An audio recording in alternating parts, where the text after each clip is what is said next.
गोपियां अन्य कार्यों को करने के लिए यहाँ से वहां दौड़ भाग कर रही थीं। श्री यशोदा जी सेवकों को यथा योग्य कार्य में नियुक्त करके उन्हें भी बालकृष्ण की सेवा का अवसर प्रदान कर रही थी। कार्यक्रम के बीच में ही माता यशोदा ने एक विशाल शकट बैलगाड़ी के नीचे बालकृष्ण को सुला दिया।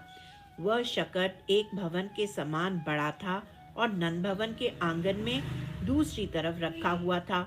शकट का अग्रभाग ताल वृक्ष के समान लंबा एवं ऊंचा था। उसके ऊपर दूध, घी, दही एवं तेल के बड़े बड़े बर्तन रखे हुए थे। वह वास्तव में इतना बड़ा था कि उसके नीचे कुछ अन्य शिशुओं के पलना भी रखे हुए थे। इसलिए माता यशोदा ने इसके ही नीचे एक छोटे से पलने में बालकृष्ण को थेप थाप के सुला दिया। वहां आसपास 1-2 वर्ष के कुछ छोटे छोटे बालक भी खेल रहे थे। उन बालकों को बालकृष्ण की देखभाल के लिए नियुक्त कर दिया। मैया ने उन बालकों से कहा, देखो बालकों, लाला कन्हैया अभी सो रहा है। यदि वह जग जाए तो मुझे तुरंत ही सूचित कर देना।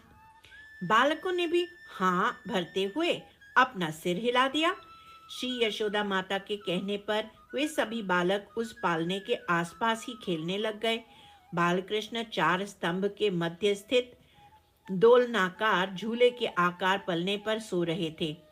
इस पलने के चारों स्तंभ मूंगाओं से खचित थे। इसकी पट्टियां मरकत मणि से निर्मित थीं। पलना अरुण वर्ण की रेशमी निवार से बुना हुआ था। रेशमी खोल से शोभित कोमल रुई से निर्मित तकिया तोशक उस पर विराजमान थे। पलने के ऊपर सुंदर पलंग पोश बिछे हुए थे। वह धीरे धीरे हिल डुल भी रहा था। उस पलने के बीच में ऊपर वितान से नीचे की ओर लटकता हुआ बहुत ही सुंदर एवं विचित्र कलाकृति से युक्त एक रेशमी वस्त्र का स्तवक पुष्प गुच्छ लटका हुआ था। जब बालकृष्ण जाग रहे होते तब उत्तानशाही होकर अव्यक्त शब्द करते हुए बारंबार खिलखिलाकर हंसते हुए इससे खेलते रहते।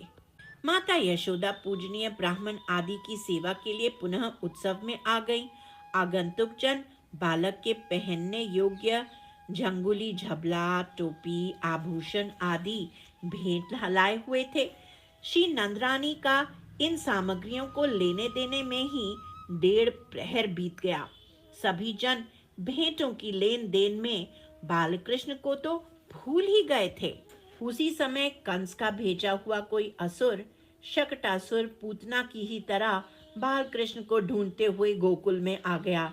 वह दुष्ट ब्रजवासियों के उत्सव जनित सुख को नहीं सह पा रहा था। वह आकाश में स्थित होकर पूर्ण पुरुषोत्तम भगवान श्री कृष्ण के प्रभाव एवं तेज को देखकर विचार करने लगा। हो न हो, शकट से नीचे शयन करने वाला बालक ही पूतना को मारने वाला है। यदि कोई सामने से जाकर इसको पकड़े तो कोई भी इसका कुछ अनिष्ट नहीं कर सकता है। कपटमयी रूप धारण करने के कारण ही पूतना मारी गई। अतः मैं तो कोई भी रूप धारण करके नहीं जाऊंगा।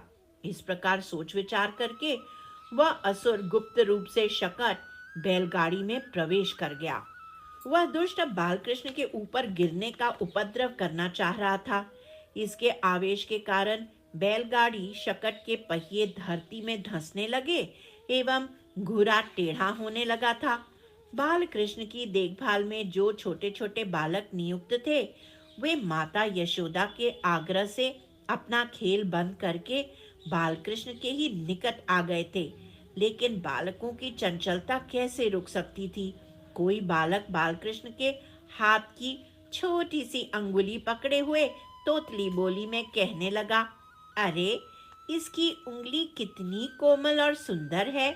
कोई बालक के पैरों को छूकर कहने लगा, देखो इसके चरणों में ये छत्र, अंकुश, शंख, चक्र, गदा एवं पद्म जैसे खिलौने कहाँ से आ गए हैं।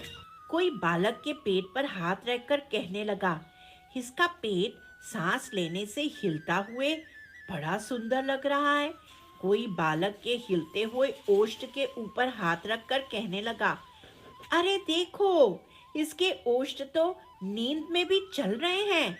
लगता है यह नींद में भी बू बू दूध पी रहा है। इस प्रकार कोई बालक हाथ, कोई पैर, कोई मुंह, कोई पेट छूने लगा। इनके छूने एवं वार्तालाप से बालकृष्ण तो जग गए। बालकगण अपने में ही व्यस्त रहे। किसी ने भी बालकृष्ण के रुदन करने पर भी माता यशोदा को सूचना नहीं दी। दैव योग से जागते ही भगवान श्री कृष्ण को यशोदा माता के स्तनपान करने को इच्छा जाग उठी। उस समय माता को अपने निकट न पाकर रुदन करते हुए अपने कोमल चरणों को ऊपर की ओर उछालने लगे।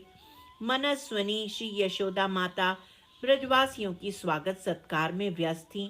संगीत वाद्य यंत्रों का भी प्रचुर कोलाहल था, इसलिए बालकृष्ण का थोड़ा भी रुदन नहीं सुना। नहीं तो बालक के रुदन करने पर मैया यशोदा तो सैकड़ों कार्य छोड़कर भी बालक के पास आ जाती। अब तक शकट धरती में धंसते धंसते बहुत ही नीचे आ चुका था, इसलिए बालकृष्ण के चरण उछालने के कारण उसको चरण स्पर्श प्राप्त हो गया। यद्यपि बालकृष्ण ने न तो त्रिलोकी मापने के लिए वामन अवतार की तरह पैरों को लंबा किया था, न ही हिरण्यकश्यपु के कठोर वक्षस्थल का विदारण करने के लिए श्री नरसिंह अवतार के नखों की तरह चरणों को कठोर किया था।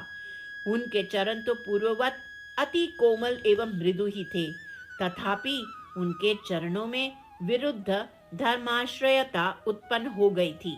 इसलिए अति कोमल एवं छोटे छोटे होते हुए भी इन चरणों ने इतने विशाल शकट बैलगाड़ी को स्पर्श मात्र से पलटा दिया। बालकृष्ण ने चरणों के अग्रभाग से ही शकट को स्पर्श किया था, तो भी वह इस प्रकार से पलट गया जैसे किसी हाथी ने पलट दिया हो। उसके ऊपर रखे मिट्टी के घड़े, चपटियां, मलरियां, स्वर्ण चांदी से व्यतिरिक्त कांसे एवं ताम्र पात्र आदि भांड बर्तन टूट फूट गए थे। उनमें भरा हुआ दूध, घी, दही आदि द्रव्य भी इधर उधर फैल चुका था। यहाँ तक कि उस शकट के अक्ष, धुरे एवं चक्र अस्त व्यस्त हो चुके थे। उसका जुआ कट फट गया था। इस प्रकार उन कोमल चरणों से आघात से ही बाल मुकुंद ने अपने ऊपर स्थित पंख विहीन शकट को खेल खेल में पूतना की तरह ही उड़ाकर पुनः पृथ्वी पर ही गिरा दिया। वास्तव में इनसे भिन्न मात्र 3 मास की अवस्था में इतने विशाल शकट को हवा में फूल की तरह उछालकर और कौन पलट सकता है। श्री बालकृष्ण लाल की जय, श्री गोकुल धाम की जय।